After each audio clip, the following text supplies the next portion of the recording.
नमस्कार साथियों, आपका अपना ITI यूट्यूब चैनल में आप सभी लोगों का हार्दिक स्वागत है। आज के वीडियो का थंबनेल सभी साथियों ने चेक कर लिया होगा। जो आज का हमारा वीडियो रहने वाला है वह यूपी स्कॉलरशिप से एक आप सभी लोगों के लिए जनरल, OBC, SC, ST और माइनॉरिटी वालों के लिए एक खुशखबरी न्यूज है, जो कि विभागीय द्वारा जो जानकारी दी गई है और जो करेंट स्टेटस है उनके आधार पर हम आपको बताएंगे कि आपका जो पैसा है वो आने वाले समय में कब आपके बैंक अकाउंट में ट्रांसफर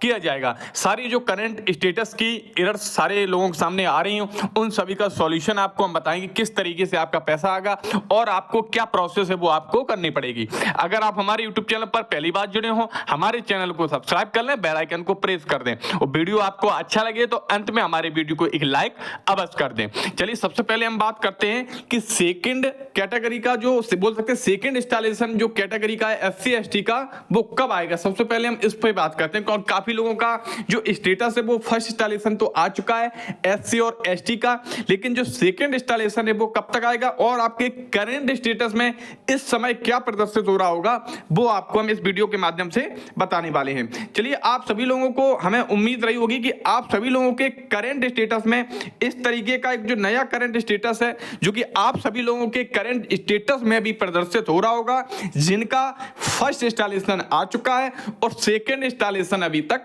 नहीं आया है। तो आप सभी लोगों को क्लियरली इसमें दिखाई दे रहा होगा कि आपका जो करंट स्टेटस है, करंट स्टेटस में जो आपके सामने स्टेटस आ रहा होगा उसमें लिखा हुआ है total academic allowance and fees reimbursement of 20,500 and paid status paid state share 8200 रुपए। 8200 रुपए आपके स्टेट के द्वारा जो शेयर कर दी गई है, लेकिन जो आपकी बोल सकते हैं जो रिफंडेबल फीस होती है वह आपकी यहाँ 20,500 दिखाई दे रही है। तो ऐसे कैंडिडेट जिनके स्टेटस में इस तरीके का स्टेटस शो हो रहा है, हो सकता है आपकी फीस ज्यादा हो, आपका कोर्स और कोई हो, तो ये जो आपका करंट स्टेटस है ये एक ITI के स्टूडेंट का है, एक ITI के स्टूडेंट का।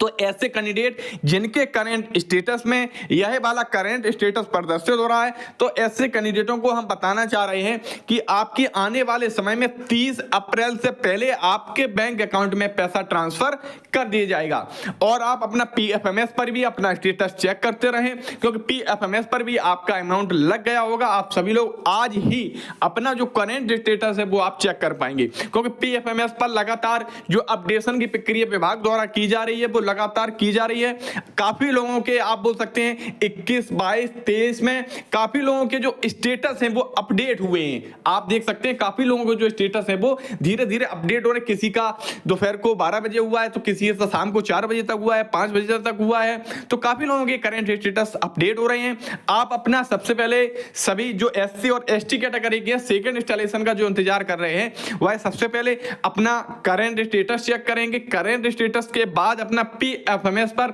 जो पेमेंट डिटेल चेक की जाती है उसके बाद आप अपना पेमेंट डिटेल चेक करेंगे। और अगर आपका अभी तक जो सारे स्टेटस क्लियर है, PFMS पर नो रिकॉर्ड फॉर आ रहा है, अगर कोई ऐसी एरर आ रही है आपके करंट स्टेटस में तो अमाउंट प्रदर्शित हो रहा है, लेकिन आपके PFMS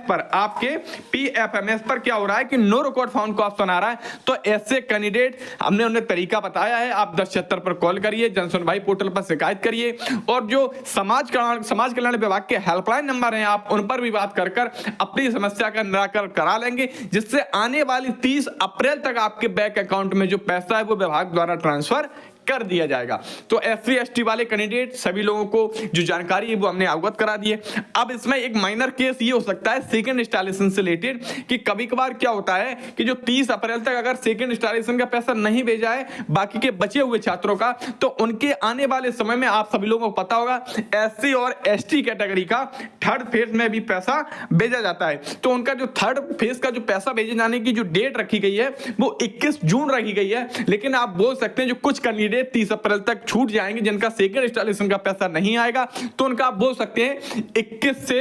30 जून के बीच में उनका जो पैसा उनके बैंक अकाउंट में देखने को मिल जाएगा। तो SC ST के सेकंड इंस्टॉलेशन वालों को जो उनकी एरर थी या जो करंट स्टेटस है उसके आधार पर उन्हें क्लियर हो चुका होगा कि इनका जो सेकंड इंस्टॉलेशन का पैसा है कब तक उनके बैंक अकाउंट में देखने को मिल जाएगा। चलिए, और जो करंट स्टेटस है वो आपके करंट स्टेटस में प्रदर्शित हो रहे होंगे। एक करंट स्टेटस है जो कि आपके सामने आप सभी को दिखाई दे रहा होगा। ये लगभग आप बोल सकते हैं जितने भी कैंडिडेट हमारा वीडियो देख रहे होंगे, लगभग 90% छात्रों के करंट स्टेटस में verify recommended by district scholarship committee का ऑप्शन जरूर आ रहा होगा। तो ऐसे कैंडिडेट, इन सभी कैंडिडेटों का PFMS पर स्टेटस अपडेट हुआ है, इनका अमाउंट प्रदर्शित हुआ है। तो ऐसे कैंडिडेट जिनका अमाउंट प्रदर्शित हो चुका है तो उनके लिए खुशखबरी, आने वाले 25 से 30 अप्रैल में आप बोल सकते हैं 25 अप्रैल को पैसा भेजा जाना है और 30 अप्रैल तक कोई भी आपकी कैटेगरी हो, जनरल, ओबीसी, माइनॉरिटी, एससी और एसटी। हमने एक वीडियो आपको बनाया था कुछ दिन पहले, तो हमने उसमें आपको बताया था कि जनरल के लिए, आपकी जनरल के लिए और एससी के लिए एक बार फिर फॉरवर्डिंग के लिए पोर्टल खोला जाएगा, क्योंकि एससी और एसटी का तो खुला रहता है क्योंकि इनका थर्ड फेज का भी जो फॉर्म है वो फॉरवर्ड किए जाते हैं। लेकिन जनरल के बच्चों के लिए एक बार फिर पोर्टल आपको देखने को मिलेगा, पोर्टल खुल जाएगा।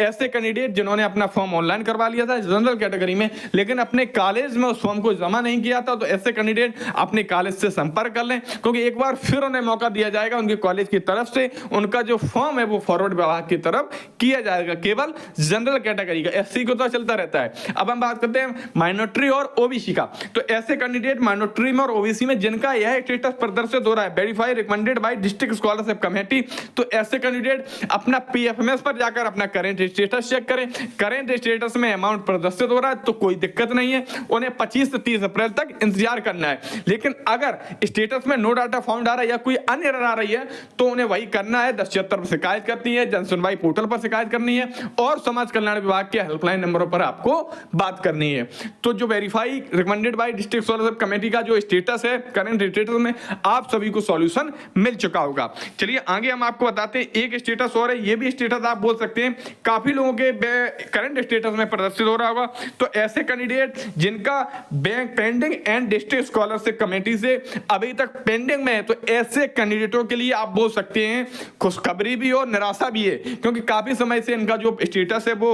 आप बोल सकते हैं कि वेरीफाइड नहीं हुआ है। तो कहीं ना कहीं कमी की वजह से हो सकता है, इनका सॉफ्टवेयर की वजह से कहीं ना कहीं फॉर्म एरर हो या कहीं ना कहीं से पेंडिंग में हो। तो ऐसे कैंडिडेट तुरंत आज ही, हमने आपको हर वीडियो में आपको बताते रहे, आज ही आप 1076 पर जो भी आपने कंप्लेन की हो, अगर आपकी शिकायत का अभी तक निराकरण नहीं हुआ है, आपने जन सुनवाई पोर्टल पर भाई अपनी शिकायत की हो लेकिन अभी तक कोई निराकरण ना हो, आपने समाज कल्याण विभाग के हेल्पलाइन नंबर में बात की हो लेकिन अभी तक कोई निराकरण ना हुआ हो, कोई भी आपकी कैटेगरी हो, ये जो स्टेटस है वो आपकी जनरल, ओबीसी, एससी, एसटी और माइनॉरिटी सभी कैटेगरी में प्रदर्शित हो सकता है। तो ऐसे कैंडिडेट अपने नियर बाई समाज कल्याण विभाग के ऑफिस में जाकर अपने एक एप्लीकेशन पर हार्ड कॉपी पे अपना एप्लीकेशन लिखेंगे और साथ में जो आपने कंप्लेंट्स की उन सबका स्क्रीनशॉट साथ में संलग्न करके अपने समाज कल्याण विभाग के कार्यालय में आप जमा कर दें, क्योंकि आने वाले समय में इनको बहुत ही अंतिम अवसर आप बोल सकते हैं 25 से 30 अप्रैल तक जनरल, ओबीसी, माइनॉरिटी वालों के लिए, जनरल, ओबीसी और माइनॉरिटी वालों के लिए, क्योंकि एससी एसटी का आपको पता होगा पैसा थर्ड फेज का पैसा है जो 21 जून तक भेजा जाता है। तो ऐसे उनके लिए उम्मीद है, क्योंकि काफी लोगों के स्टेटस रिजेक्ट भी हुए हैं, काफी लोगों के जो स्टेटस है वो रिजेक्ट भी हुए, लेकिन रिजेक्ट होने बाद अगर आपका PFMS पर पहले अमाउंट शो हो रहा होगा, उसके बाद अगर आपका स्टेटस रिजेक्ट हुआ है तो आप लोगों को टेंशन नहीं लेना है, क्योंकि एक वो प्रक्रिया रिजेक्ट की और अपडेशन की, अगर आपका अमाउंट प्रदर्शित हो रहा है तो आपका 101% आपके बैंक अकाउंट में पैसा ट्रांसफर किया जाएगा। तो सभी लोग अपने, हमने आपको हर वीडियो में बताते रहे, अपने बैंक अकाउंट में ट्रांसफर करते रहे, आपकी जो आधार कार्ड से जो इनेबल सर्विस है वो चेक करते रहे। कभी कभार क्या होता है आधार इनेबल सर्विस अपने आप डीएक्टिवेट हो जाती है तो आपको पता भी नहीं चल पाता है कि आपके बैंक अकाउंट में एनपीसीआई जो एक्टिवेट थी वो डीएक्टिवेट हो चुकी है।